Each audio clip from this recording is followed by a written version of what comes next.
good. Welcome back, AP. All right, so getting back into what we were talking about in class, thank you. Sorry, struggled there for a minute. That one was a little off. All right, so anyway, extra credit for anybody that wasn't in the room while that happened. Who actually just said that? Now, all right, anyway, really fast. So we left off in class talking about Louis XIV, his reign over France, absolute rule at its finest. How many years was he at war, Kieran? 34 out of 54. Just kidding. 33 out of 54. 33 out of 54 years, right? Very, very impressive stuff. He creates a professional army with standards like uniforms, rations, weapons. Is that Braden? Paul Mack. You can let Paul Mack in. All right, so anyway, now, rations, etc. The big thing about Louis' model of military expansion is his model of military expansion is going to be taken and then copied and actually generated all over Europe. Ironically enough, the French are the ones that come up with the modern military state. Good stuff. Croissant. All right, anyway, now, so really quick, getting into it, though.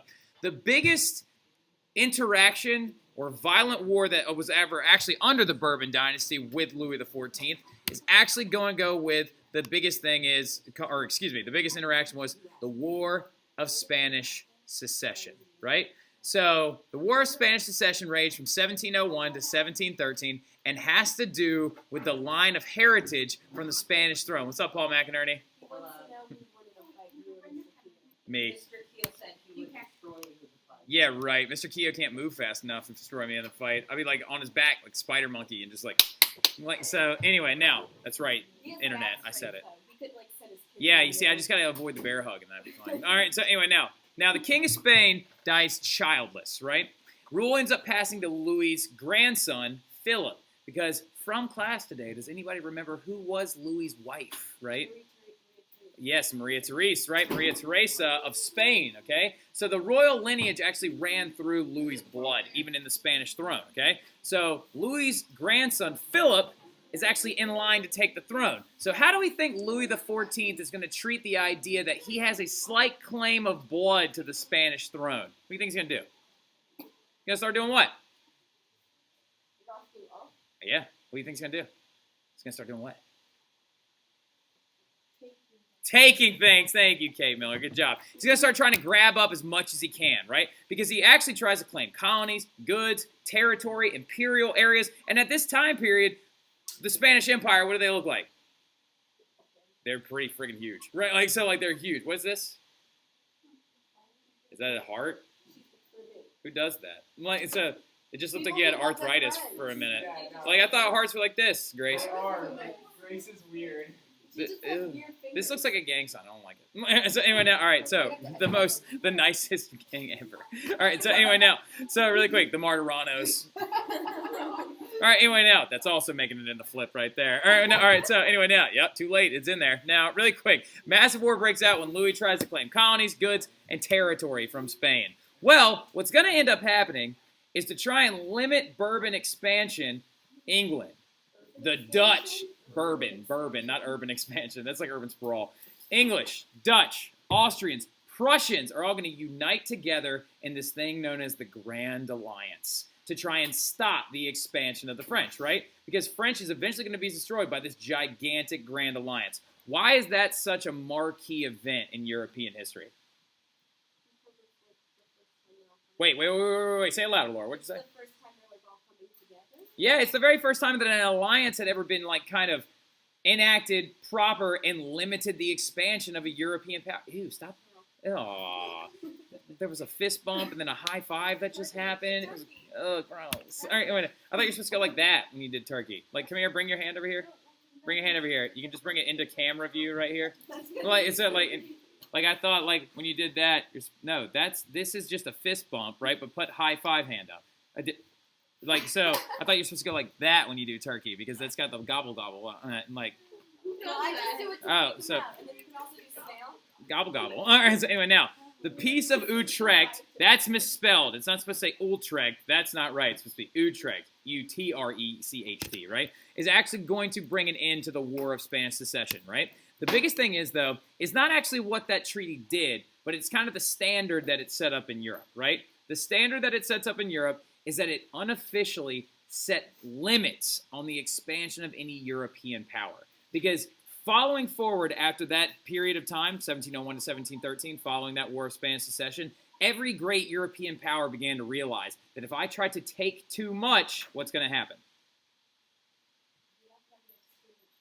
You're not going to have enough storage for it, really? This isn't like your iPhone. So, no, that the other rest of Europe will unite together to prevent that expansion because you're going to be ended up infringing on their economic rights, their values, their trans-market economies, things like that, right? France is going to end up losing territory in North America, Canada, Gibraltar, and rule of Spain is going to eventually pass to Philip V, his grandson, okay? So major, major event in the Bourbon lineage, though. But in coupling with that entire event, what's going on to Spain during this time period? Their power is just doing what? Just shrinking and shrinking and shrinking. Now, in the grand scale of things, oh, sweet irony, that they should have been the most dominant power in Europe for eons, right? For absolute eons. But the thing about it is, 60% of trade is going to decline with their own colonies because the Dutch and the English begin to actually rip off all of their transatlantic trade. Remember we talked about with the exploration, the birth of the global economy, right?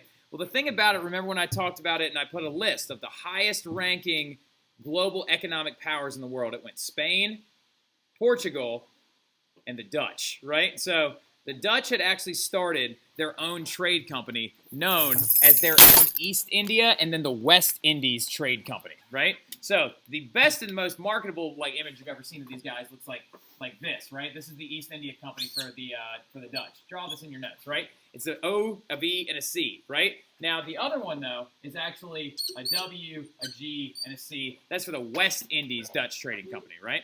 Now, the main thing about it, though, is their Asian spice influence is going to actually make them a lot of money, and they're actually going to grow their fleet and begin to go and actually invade, take over, and pillage Spanish warships and actually steal from them intentionally.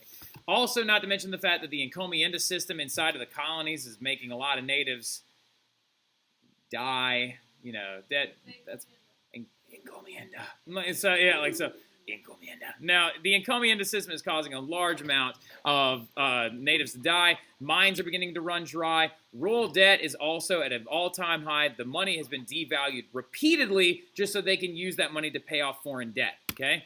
Spanish are going to also kind of just really get full of themselves. Spanish society changed drastically after the mid-1500s to 1600s. The Spanish people began to kind of look at hard work as if it was beneath them, due to the fact that their economy was so solid, right? So they actually ended up condemning hard work and degraded the middle class. Many of them actually, to avoid hard work, are going to go join the church instead. So, anyway, but that's another, Catholic hold on. Rents are going to skyrocket, not to mention the fact that there's no money for the military. Spain's going to end up losing war after war after war, and by 1688, their power in Europe is basically gone, right? So this great Spanish Empire just went and just collapsed like a souffle that you took out of the oven way too fast, right? They got a little arrogant out the top. But right here is going to be the last thing you're going to write for tonight's flip, and it's absolutism in Austria and Prussia. We're going to talk briefly about Austria. We're not going to write a ton of stuff about Austria tomorrow. We're going to talk about them for a hot second, all right? So that's it. We're going to kind of wrap up right there. So the state of things of what we just looked at is the extension of the Bourbon power, why the absolutists in France are a great example of absolutism throughout Europe.